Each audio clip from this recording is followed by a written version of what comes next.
Well, it's 40 degrees in Hickory, North Carolina. All right. You're watching Breakfast with John. Almost. Yesterday, we ended up watching a lot of people watching Waiting with John because it took me a while to get my breakfast. I am in Hickory, North Carolina. We're going to the Hickory Motor Speedway. I get the privilege of working with some good people today and tomorrow in the pits. Dark Horse Racing with Joe White and Mike, and I get to work with them, and looking forward to it. Okay, and it's going to be fun, and I'm looking forward to that. We left out of Tazewell yesterday. It was cold. Now it's still cold here, but it's not freezing. All right, that freezing part is a real bummer. I don't like it. I'm not happy with it when it's freezing. I'm a little too soft for it, for the freezing. Okay, I don't like it. I've got a little camera that I'm going to try to use. It's like a little body camera.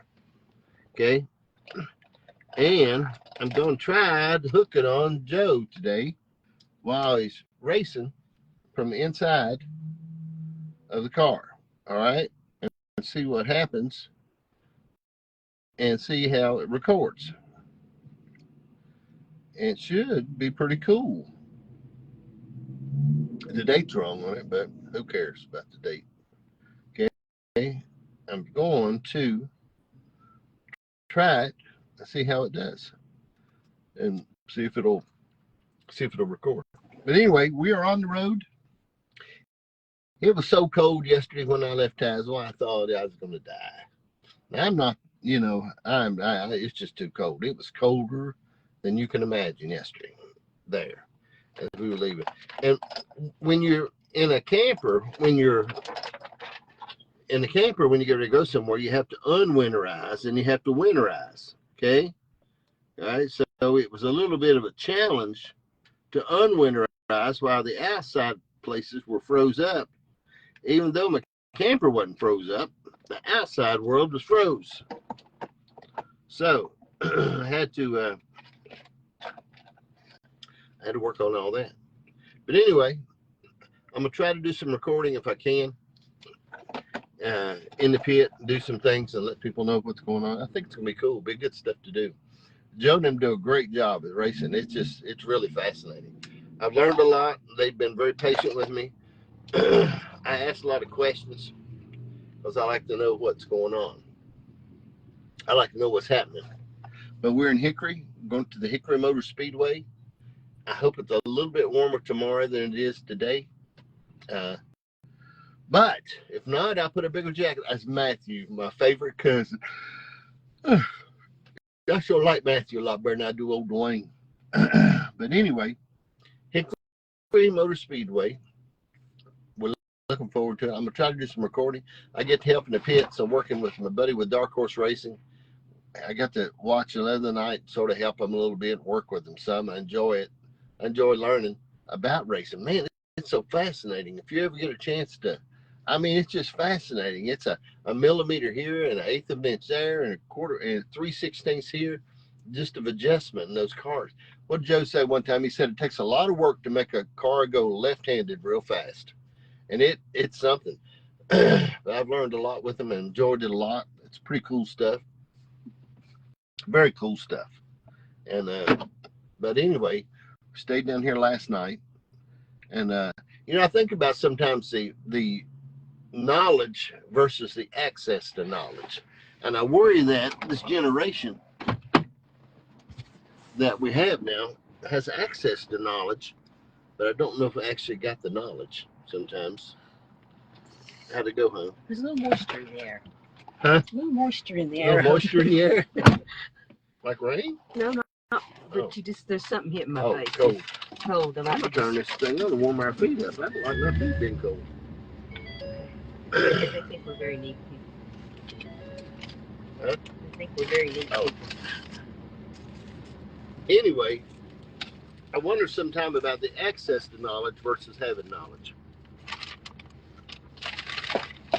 I worry about it in a generation. I'm trying to do some stuff with my grandsons and just teach them some simple things that you take for granted and maybe they don't get to see just with tools. And I encourage you out there, if you're a father or if you're a grandfather or a grandmother, I'm not being what is it, sexist. Teach your grandkids, teach your sons and daughters, teach them some things about hand tools. You know, they might know what app you can get, but you got to know what hand tool to use. How to use a hacksaw, man. That's really important. That you know how to do something, because it really could be life and death sometimes. And then sometimes you can't just get people to do stuff all the time. Simple things you need to do. You need to know how to put a faucet in. You need to know how to change out a receptacle. All right. I'm talking to my oldest grandson about it. He said, "Well, I can get a good job and work and pay somebody to do that." I said, "No." Well, they're good biscuits. They were flour was a fly, so they were made there. Hardee's in Hickory, very good job. Very good. This is a burrito Hardee's, red burrito Hardee's. Wonder what the difference is in that. I didn't see anything different on the menu. I don't know. Very nice. But we went yesterday to the Tractor Supply in Bluefield, and I wasn't happy with it at all. I don't know if any of y'all ever have an issue with that up there. First thing I called them, we needed propane for the camper, okay? We need propane. We get propane up there. We've got it up there a dozen times. The guy sounded like a manager, okay? Maybe one they flew in from Minnesota.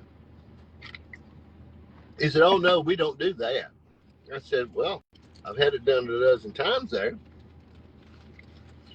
"Oh, no." I said, "I believe you can." So he said, "Well, come on, and we'll let you know. I'll come out and let you know." This is at Tractor Supply in Bluefield. I'm getting propane. So as I'm sitting there, I waited on him. Nobody come. So I called back inside. I said, "I'm waiting out here on propane." They said, "We'll send somebody out." Waited another 15 minutes. Nobody come. So I just left. But I thought that was very poor service. Okay. And I called it Withful, and they said, "Well, sure, come on." You know, went over there, man, the guy come out, no problem, fixed it, done me right, got him propane, went right on. But it's strange how you can have one person that'll come in and don't really know what's going on. Hello, Rick. They can mess up a multi-million-dollar business. I don't know. I think about, Rick, what I think about is how we can, the access to knowledge in people's lives, and how you can confuse that with knowing something.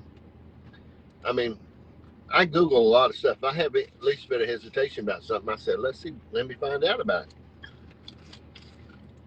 Now I have the access to the knowledge, but I have to be able to put it into practice. Okay? And that takes a little more. And I worry about sometimes this generation, if they understand how to put an end on an extension cord. Okay? Or, you know, how to check the oil.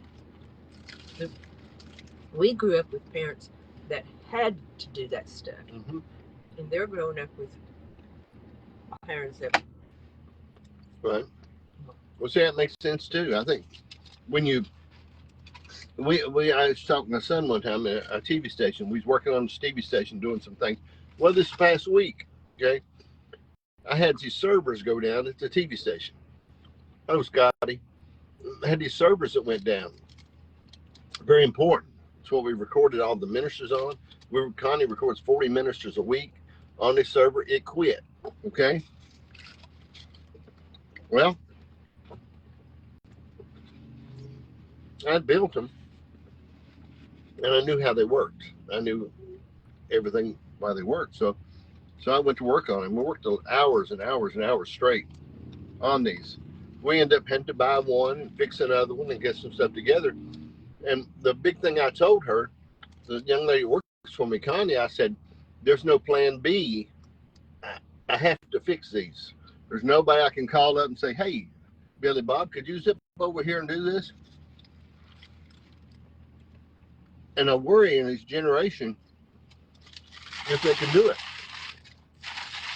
and how we can help them. I think what we have to do is grandfathers, fathers, mothers, grandmothers, neighbors, whoever, we have to help them and teach them some things. And we can't just take it for granted. And teaching is not easy, okay? It ain't easy to teach. I mean, man. I shared with you about my grandson, one grandson, John Colson. I was teaching him about screwdrivers. And you think people just know stuff, but he didn't know the difference between a Phillips and a straight. His daddy works all the time.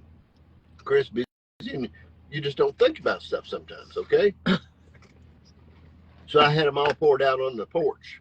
Screwdrivers, about 20 screwdrivers. Short Phillip, long Phillip, short flat, long flat. Had them all laid out. So every time I would pick one up, I would show it to him and say, what is this? Phillip or flat, and just, work with him. And I let him go through one round, and then when he would get one wrong, I would peck him on the head with it. Give him a little peck, okay? Because it helps you learn. I used to do my son like that all the time. I used to do that with Colson with spelling words. Yeah, Janice would do Colson when teaching spelling, she would hit him on the head if he got a word wrong. You got to have that, okay? The stick and the carrot. You got to have the stick sometimes. So when he wasn't sure what it was, he would start shutting his eyes because he knew I was going to hit him on the head. But he learned, man, and he still remembers that to this day, So I think we have to learn. We have to sort of teach them. Can't take for granted. Kids like when you slow down and be with them. Yeah. He does good. But I mean, and then I done Carter, I done him the same way. You electrocuted Carter.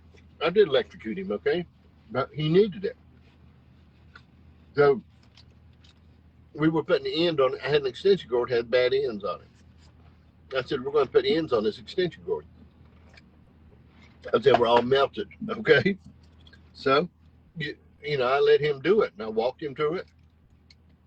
Well, I said, you got to turn that screw clockwise. Well, he doesn't know about no clockwise, okay? He didn't know because none of his Carter's clocks had hands on them like that. So whenever he would turn the screw the wrong way, I'd hit him on the head. He got to where when he would know if he's turning the screw the wrong way, I'd hit him on the head. Well, I think you have to strike kids every once in a while. Not real hard, but a little peck won't hurt them. Okay? Janice says that when she hits me sometimes. A little peck.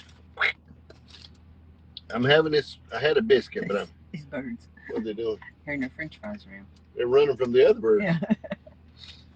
But anyway, we're at almost at the Hickory Motor Speedway.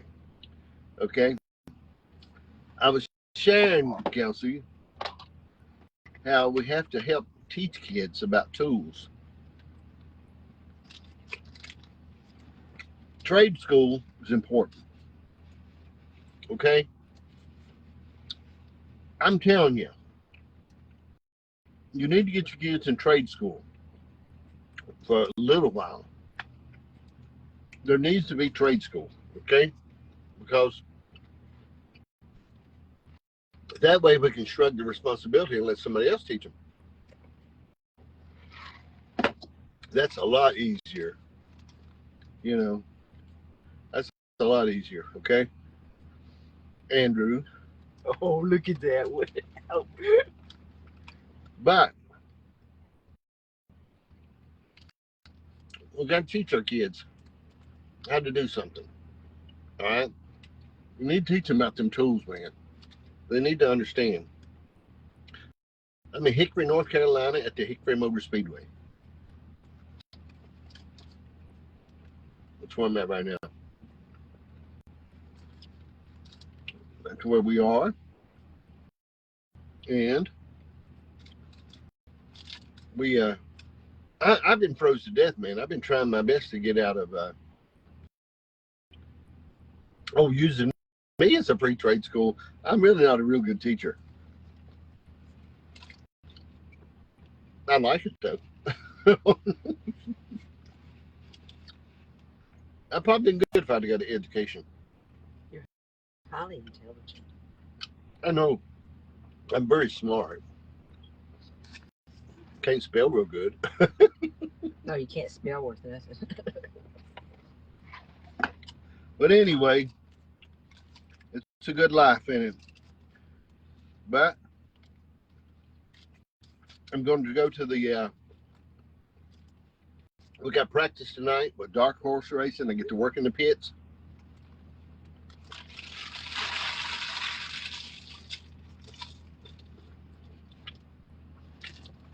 I would have took you with me, Andrew, if I knew you was off. I'd gave you a sleeping pill and loaded you up.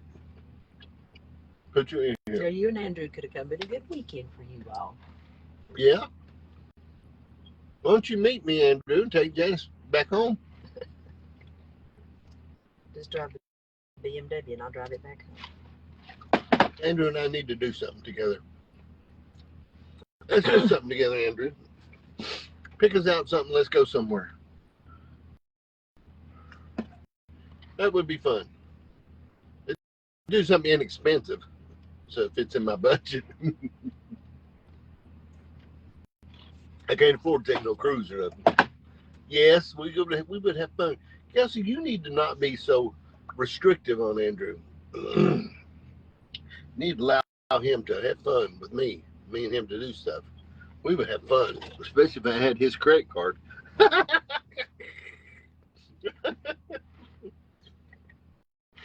Oh, Jody, I'm going to have a talk with you because I heard that you were making fun of our racing crew.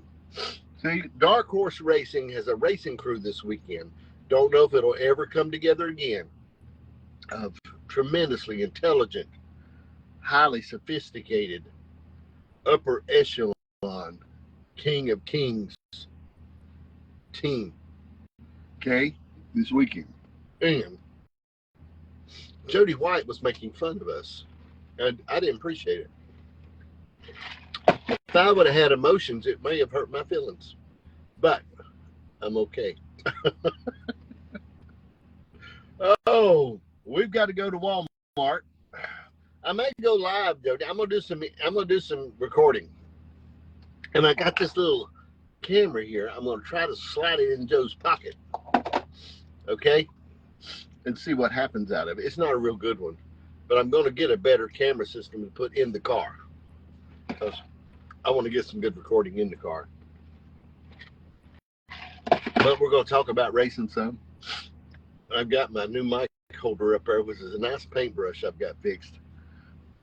I'm going to use it. It's going to be a lot of fun. I'm looking forward to it. And Mike's very patient with me. I ask a lot of questions because I like to know. I don't know how to help if I don't ask the question. Do I? I've got to ask the question. What is this? What is that? And then I'm always trying to think of a way to organize stuff without getting in the way.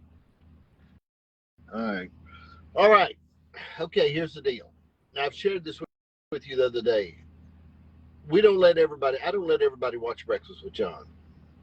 There's literally, if there's 1,000 people that I will not allow to watch this program because I only will accept the viewers that I feel like are deserving of this community.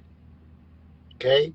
Because it's a really elite group of people that get to watch Breakfast with John. Okay?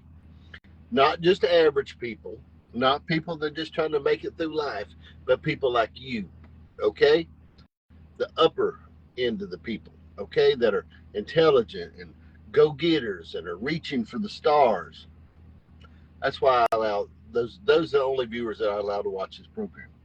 Now, I shared with you the other day, we can say something that other people can't say. I can say some things that Joe Rogan can't say, Theo Vaughn, Charlie Kirk, Candace Owens, Bill Riley. We have never had one person to die watching this program. All right, Jerry? Not one person. It's a little morbid. Well, Janice, death is real. We all are going to do it one day. But this program is literally keeping people alive. It's changing America. All right? So, keep watching. Keep being part of this community. All right? And here's the other deal. We have had rumors that this program is causing people's eyesight to get better, hearing to get better, their teeth to get whiter. Then dadburn balloons. Where do they come from? I don't understand it at all. Balloons just come on the screen. Somebody liked you. What does it mean? Somebody liked you. There is a gentleman, a world-renowned gentleman, okay, in Texas, who's on there, Mr. Jerry Miller, who said his lungs are working better just from watching this program. That's where he got strangled. He had to cough up his lungs. Janice, you're talking again. This is Breakfast with John, not Janice adding her 2 bits in. Okay. All right. So what I'm saying is this: there's another rumor going around about hair growth. Okay.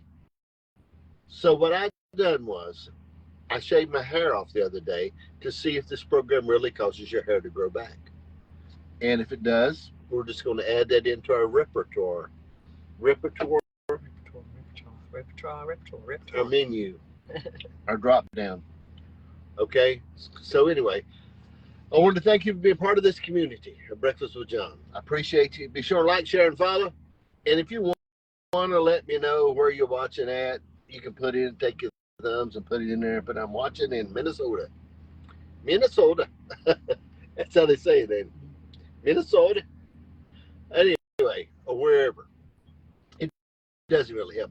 And listen, this program right now is I'm not even going to talk about how much money it's making. It's embarrassing. I don't know why, but Facebook's like that. They throw money at you right and left. It's crazy. All right. Appreciate you watching Breakfast with John. Thank you so much. Thank you for being part of this community. Be sure to like, share, and follow. And it's very important that you always pass the ammunition. Adios.